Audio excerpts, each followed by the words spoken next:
What's up, traders? Matt from the Trade Brigade here doing a technical analysis on ticker symbol NURO for Neurometrix Inc. On the left-hand side, we have the daily time frame, and on the right-hand side, the 30-minute intraday time frame.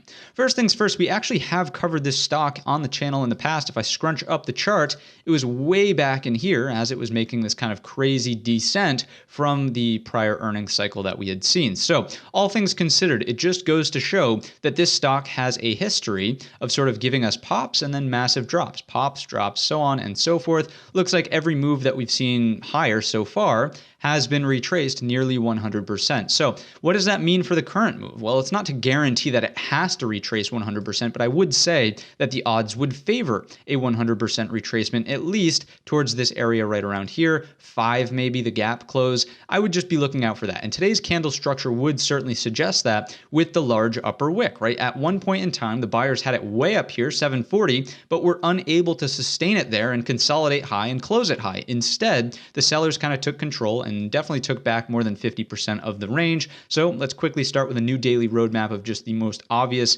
areas of support and resistance, the ones that are going to be a little bit more important to us. Of course, the gap being a huge portion of this. Then we'll map out the highs as well, 741. So from the 30-minute, what else can we learn about the price action here? Well, again, tried to consolidate high, but really closed fairly weak. And we can even do something like this and draw in an intermediate range. And I would imagine, let me just roughly take out the fibs as well. This is going to be zone number 2, right? So if we do something like that, not exactly. Actually, 38.2 lined up fantastic, but the 61.8 not so much. Basically, with the fibs, we call this zone 1. Zone 2 is in between all of our levels, and then zone 3 is certainly underneath that 61.8. So as of right now, because we always opt for structure, we don't just blindly follow the Fibonacci's, we're going to call that entire area, so I'm going to clear that up, zone number 2. Okay, so unless we can resolve this one way or another, just expect chop in the name. I would really start looking out for something like this, acceptance here, and then boom, break for lower. And just FYI, you're not going to short this thing. Obviously, it's hard to borrow, and there's no options chain here. You're just not going to be fishing for longs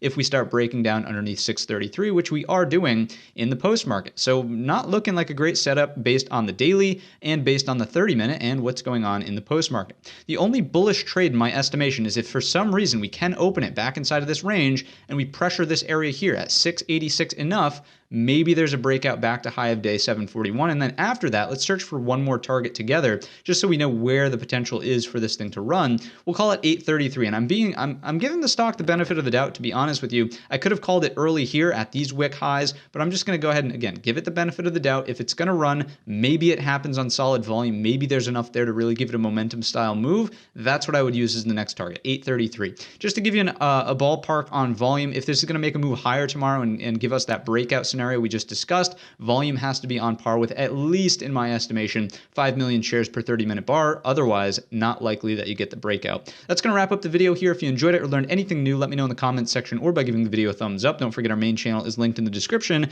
And all of that being said, I wish you a green trading week.